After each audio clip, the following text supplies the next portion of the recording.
catch 'em all.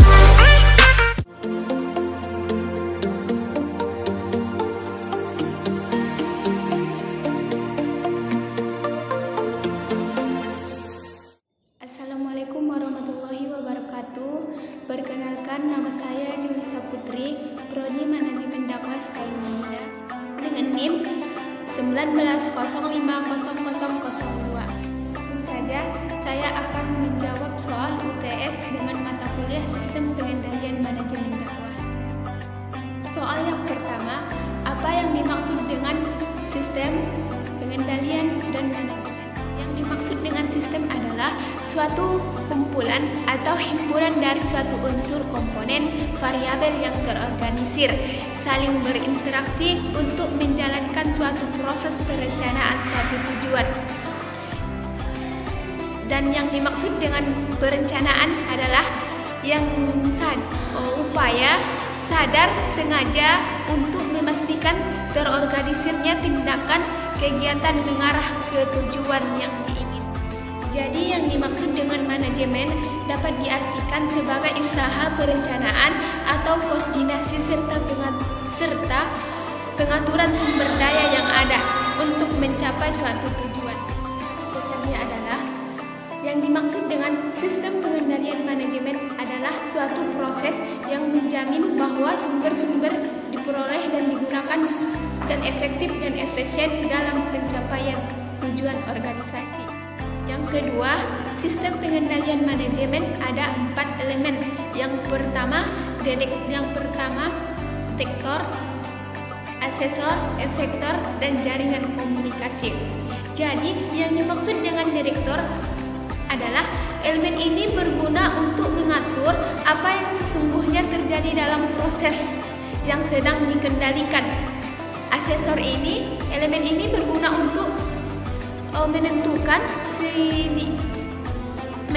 signifikansi dari peristiwa aktual dan dengan cara membandingkan dan standar apa yang sebenarnya terjadi. Adapun yang ketiga, efektor, elemen ini berguna untuk mengubah perilaku proses yang sedang dikendalikan. Dan yang terakhir, jaringan komunikasi.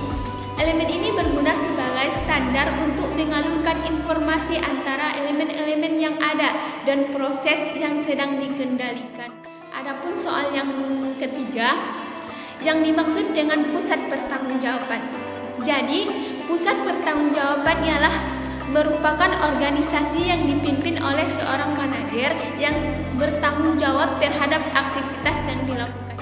Adapun tujuan dibuat pusat pertanggungjawaban ialah untuk memudahkan mencapai tujuan organisasi sebagai basis perencanaan, pengendalian, dan penilaian kerja, dan juga sebagai alat untuk melaksanakan strategi dan mendorong kreativitas dan daya inovasi bawahannya.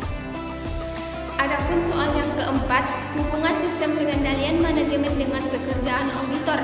Jadi, hubungan sistem pengendalian manajemen dengan pekerja auditor adalah untuk melakukan audit bagi kepentingan manajemen perusahaan dan juga standar pekerja lapangan. Adapun soal yang kelima, mengapa anggaran diperlukan di dalam setiap aktivitas perusahaan? Jadi, anggaran sangat diperlukan karena penting bagi perusahaan untuk membantu pembisnis atau pelaksana dalam perencanaan dan mewujudkan kegiatan-kegiatan perusahaan sebagai pertanggungjawaban sehingga penyimpangan dapat dinamisir. Jadi cukup sekianlah yang dapat saya sampaikan, kurang dan lebihnya saya mohon maaf. Nasrul minallahi wa fathun qarib wa basyiril mu'minin. Assalamualaikum warahmatullahi wabarakatuh.